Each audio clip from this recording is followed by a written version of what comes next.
Welcome back to Romantasy Chaos HQ, the podcast. We are Avery and Xavier Harleston, healthcare professionals by day, romantasy theorists, and aspiring authors by night. Today we have a special bonus episode for you, but first, this is your warning.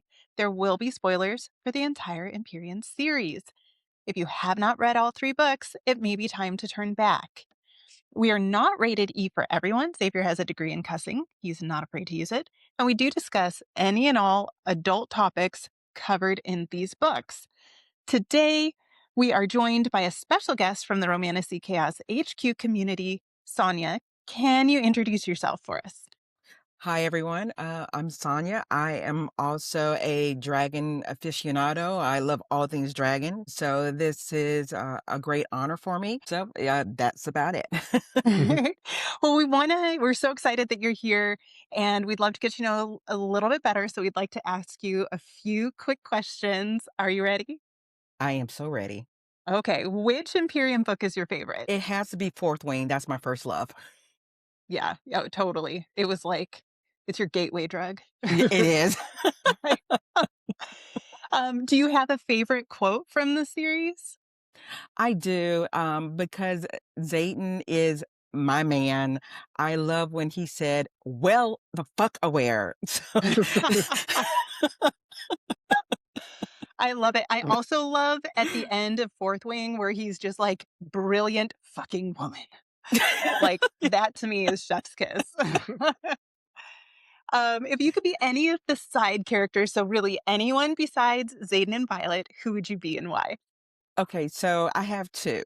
So, and they're both kind of two sides of the same coin. It's Riddick and Andarna. They are so snarky and so brilliant in their snark. I'm like, that's my vibe. Both of them would be my vibe. I feel like Riddick is like so many people love him. He just has such a good energy. And he's like, but Andarna in particular, I like, I tell Xavier this all the time. She's only funny to me because she's not my kid. If she were my teenage daughter, it would not be funny. Yeah, Like, she's too close to the kids. we have, It's too real. we currently have one daughter that's no longer a teenager because she's in her 20s, and one that's about to become a teenager but acts like she's a teenager already, and two teenage daughters. Oh, wow. And so there's a lot of teenage daughter energy in our household already. And and Darna's really funny because she's someone else's problem. And our son read Fourth Wing and was definitely identifying Andarna with his sister Violet. Yes. Not his favorite.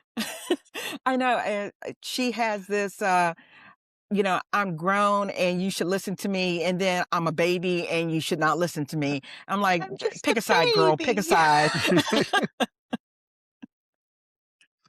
But can you carry a luminary while insulted? Right.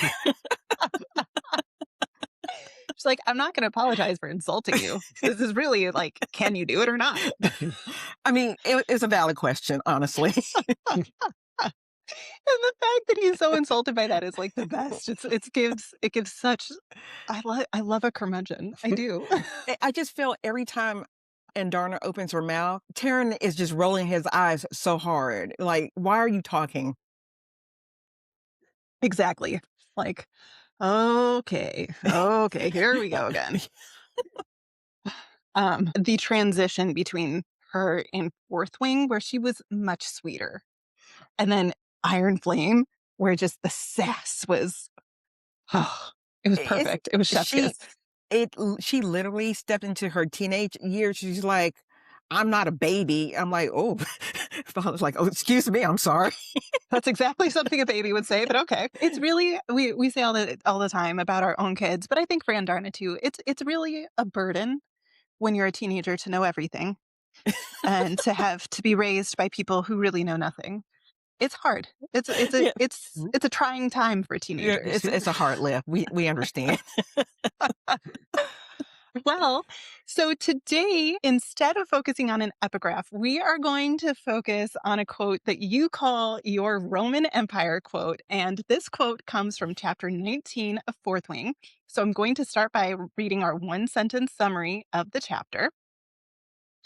Wing leader Xaden's shadows, handle the unbonded before he and Violet have a serious discussion with the three dragons, discovering that Andarna is still a baby, and she channeled her gift to Violet directly, pausing time for a few brief moments. All right, there are 6 minutes on the clock and enough Fourth Wing lore that even Violet would be confused. So don't blink, don't scroll, don't let Taryn distract you. We have 360 seconds to blow your mind. And go. I'm alive. I'm alive. I'm alive. I repeat the mantra in my head as Xaden wipes the blood from my dagger on the back of Oren's tunic. Yes, you're alive. Xaden steps over Oren's body, and two others retrieve my dagger from the fallen woman's shoulder before reaching my armoire. I don't even recognize her, and yet she tried to kill me. Garrick and Bodhi haul out the first bodies. I didn't realize I'd said that aloud. So, why is this your Roman Empire quote? I I call that my Roman Empire quote because it seems to be the first time that I actually found or identified that bond that would be the the connecting point between uh Xaden and Violet. And it's the one thing that I carried through when I was reading the follow-on series is that he's already connected to her. She doesn't understand. And the fact that she's like, oh, I didn't know I said that out loud. I was like, chick, you didn't say it out loud. But it's almost like she should have known that. I understand she was in a bit of a traumatic state at that time, but to me, it's the bond that is going to carry them through the entire series out to book 5. I think it also, to me, is the stepping point where I think they actually have a mating bond. Maybe Mm. she doesn't recognize it yet, but I think that to me is where the mating bond between those two start. Hmm. Have you read the bonus chapters from Xaden's point of view for Fourth Wing? I have not. Okay, because I was just rereading them this week, and because I hadn't read them in a while, and it stuck out to me that Xaden is talking to Sigale. This is his view of chapter 27, which is when they're in Montserrat. And it's the Mhm. first time that he kind of speaks into Violet's mind. And she's like, freaks out. And he's like, don't give away our secret, right? But in his point of view chapter, he actually comments to Sigale that he has a different silvery bond to Violet compared to the bond that he has to Sigale. And that his bond to Taryn is through the bond to Sigale. So he can talk to Taryn through the bond to Sigale. But this is a separate, distinct bond directly between him and Violet. And then at her Disney interview, Rebecca Yarros had talked about how we will learn more about, she called it the partner bond, Yes. which, she describes as a bond that is between two riders who have bonded to a mated dragon pair. And she said, interestingly enough, she said we'll learn more about the partner bond in book 4, but not from Violet and Xaden. Huh. So this partner bond exists somewhere else among, people who are bonded to mated dragons. So like to me, there's this question of Taryn does refer to Xaden as her mate, as Right. Violet's mate, but Right. then there's this partner bond, and if the partner bond is really between like two people who are bonded to a mated pair, like period, like it's not necessarily people who would be romantically inclined towards each other Right. necessarily. So is the partner bond, is there a mate like what is that? What is that? Well, I and I think it's very interesting that it's silver and that Mm. people dedicated to Doom get silver hair and Violet is silver one. And, I sometimes like to think that maybe it's like a blessed bond.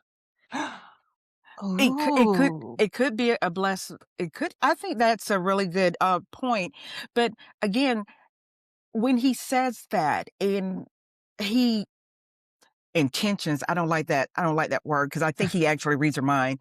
That is the start where it's that little string that is going to be pulled all the way through all the books.